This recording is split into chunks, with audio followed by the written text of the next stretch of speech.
IPL 2024లో భాగంగా లక్నోలోని ఎకానా మైదానం వేదికగా జరిగిన మ్యాచ్లో చెన్నై జట్టుపై లక్నో జట్టు మరో ఓవర్ మిగిలి ఉండగానే 8 వికెట్ల తేడాతో భారీ విజయాన్ని నమోదు చేసి చెన్నైకు ఊహించని షాక్ ఇచ్చింది. ఈ మ్యాచ్లో లక్నో జట్టు అద్భుత బౌలింగ్, చక్కటి బ్యాటింగ్తో ఆల్రౌండ్ ప్రదర్శన చేసి చెన్నైపై పైచేయి సాధించింది.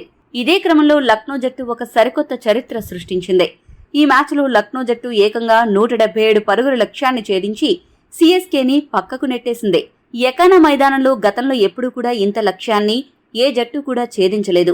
బ్యాటింగ్ కి కొద్దిగా కష్టంగా ఉండే పిచ్ పై కేఎల్ రాహుల్, డికాక్ ఇద్దరూ కూడా జాగ్రత్తగా ఆడుతూ లక్నో గెలుపులో కీలక పాత్ర పోషించారు. వీరిద్దరూ సూపర్ బ్యాటింగ్ తో లక్నోకి గెలుపు ఖాయం చేశారు. ఈ మ్యాచ్లో చెన్నై ఓడిపోయినా దిగ్గజ క్రికెటర్ ధోని తన ధనాధన్ ఇన్నింగ్స్ తో అభిమానులను అలరించాడు. వయసుతో సంబంధం లేదు అని నిరూపిస్తూ ఎక్కడా తగ్గకుండా చెన్నై స్కోరు పెంచుతూ ఏకంగా 311 స్ట్రైక్ రేటుతో థండర్ బ్యాటింగ్ చేసి చెన్నై జట్టు మంచి స్కోరు చేయడంలో తనదైన పాత్ర పోషించాడు. చెన్నై జట్టుకు ధోని అందించిన మెరుపు బ్యాటింగ్ దెబ్బకు స్టేడియం హోరెత్తిపోయింది. ఒక్క మాటలో చెప్పాలంటే క్రికెట్లో క్రేజ్ కా బాబ్ ధోని అని కొత్త స్లోగన్ యాడ్ చేయాల్సిన పరిస్థితి ఏర్పడింది. ఏదేమైనా ఈరోజు ధోని ఆడిన సూపర్ హిట్ ఇన్నింగ్స్ అభిమానులకు మాత్రం ఫుల్ మీల్స్ అనే చెప్పాలి. ఈ మ్యాచ్లో ధోని హిట్టింగ్ నచ్చినట్లయితే వీడియోను లైక్ చేయండి. ఇక ఈ మ్యాచ్లో చెన్నై జట్టు ఓడిపోవడానికి కొన్ని బలమైన కారణాలు ఉన్నాయి. మొదటిది, జట్టు అనవసరంగా ఓపెనింగ్ విషయంలో ప్రయోగాలు చేస్తోంది. అదే సమయంలో రాచిన్ రవీంద్ర ఆశించిన మేర రాణించడం లేదు. ఇవన్నీ ఒకెత్తైతే చెన్నై బౌలర్స్ లో ముస్తఫిజుర్ రెహమాన్, పతిరానా మినహా మిగతా బౌలర్లు స్థిరంగా బౌలింగ్ చేయలేకపోతున్నారు. ఒక మాటలో చెప్పాలంటే చెన్నై బౌలింగ్ లో నాణ్యత, స్థిరత్వం లోపించింది.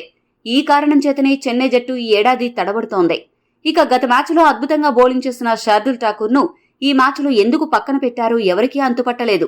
ఈ తప్పులను గనక చెన్నై జట్టు సరిచేసుకోకపోతే ఈ ఏడాది చెన్నై జట్టు ప్లే ఆఫ్స్ కు చేరడం కష్టమనే చెప్పాలి. ఈ మ్యాచ్ హైలైట్స్ విషయానికొస్తే టాస్ గెలిచిన లక్నో జట్టు మొదట బౌలింగ్ చేయాలని డిసైడ్ అయింది. కెప్టెన్ తీసుకున్న నిర్ణయాన్ని వమ్ము చేయకుండా లక్నో బౌలర్లు ఆరంభంలోనే చెన్నై జట్టుకు వరుసపెట్టి షాకులు ఇచ్చారు. రాచిన్ రవీంద్రను మోసిన్ ఖాన్ గోల్డెన్ డకౌట్ చేయగా రుతురాజ్ గైక్వాడ్ ను యాష్ ఠాకూర్ 17 పరుగుల వద్ద పెవిలియన్ కు పంపాడు. దీంతో చెన్నై జట్టు 33 పరుగులకే 2 వికెట్లు కోల్పోయింది.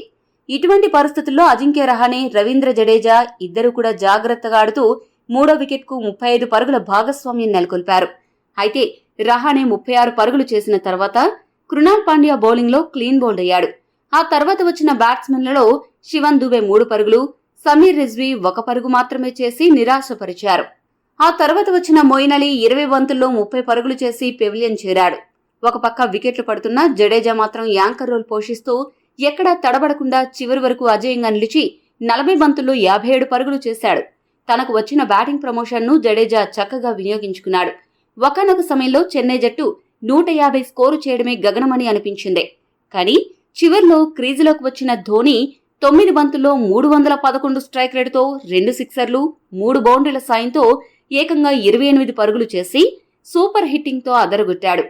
ధోని దెబ్బకు చెన్నై స్కోరు బోర్డు పరుగులు పెట్టింది. దీంతో చెన్నై జట్టు 20 ఓవర్లకు గాను 6 వికెట్లు నష్టపోయి 176 పరుగులు చేయగలిగింది. లక్నో బౌలర్లలో కృణాల్ పాండ్యా అద్భుత బౌలింగ్ వేసి 3 ఓవర్లకు గాను 16 పరుగులు మాత్రమే ఇచ్చి 2 వికెట్లు పడగొట్టాడు.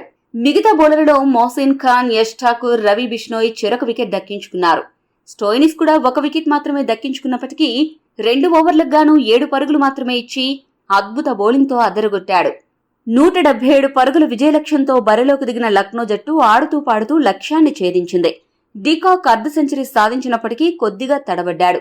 డికాక్ బ్యాటింగ్ లో దూకుడు తగ్గి ఓవర్ డిఫెన్సివ్ అప్రోచ్ పెరిగింది. ఈ మ్యాచ్లో ఈ విషయం స్పష్టంగా కనపడింది.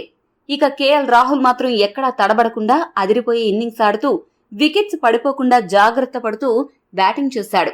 వీరిద్దరూ ఓపిగ్గా ఆడడంతో చెన్నై బౌలర్లకు వికెట్లు కరువయ్యాయి. బౌలర్లను మార్చినా, ఫీల్డ్ సెట్టింగ్ చేంజ్ చేసినా, బౌలింగ్ వ్యూహాలకు పదును పెట్టినా, ఇలా ఏం చేసినా కూడా వీరిద్దరూ మాత్రం సూపర్ బ్యాటింగ్ తో చెన్నై బౌలర్లకు చుక్కలు చూపించడమే కాకుండా లక్నో గెలుపు ఖాయం చేసేలా ఆడారు. ఒకానొక సమయంలో వీరిద్దరూ 1 వికెట్ కూడా పడకుండా గెలిపిస్తారేమో అని అనిపించింది. కానీ 134 పరుగుల భాగస్వామ్యం నెలకొల్పిన తర్వాత 43 బంతుల్లో 54 పరుగులు చేసిన డికాక్ ముస్తఫిజుర్ బౌలింగ్ లో అవుట్ అయ్యాడు. ఇక కేఎల్ రాహుల్ ఈ మ్యాచ్ లో సెంచరీ చేసేలా కనపడినప్పటికీ పతిరానా బౌలింగ్ లో జడేజా అద్భుత క్యాచ్ పట్టడంతో 53 బంతుల్లో 155 స్ట్రైక్ రేటుతో 3 సిక్సర్లు, 9 బౌండరీల సాయంతో 82 పరుగులు చేసిన రాహుల్ అవుట్ అయ్యాడు. ఇక చివర్లో వచ్చిన నికోలస్ పూరన్ మెరుపులు మెరిపించి స్కోరు బోర్డును ముందుకు పరిగెత్తించడమే కాకుండా మ్యాచ్ను ముందుగానే ముగించాలనుకున్నాడు. ఈ క్రమంలో పూరన్ 12 బంతుల్లో 192 స్ట్రైక్ రేటుతో 23 పరుగులు చేసి లక్నోను గెలిపించాడు. ఈ వీడియో మీకు నచ్చితే లైక్, షేర్, కామెంట్ చేయండి. మరిన్ని స్పోర్ట్స్ అప్డేట్స్ కోసం మా ఛానల్ను సబ్స్క్రైబ్ చేసుకోండి.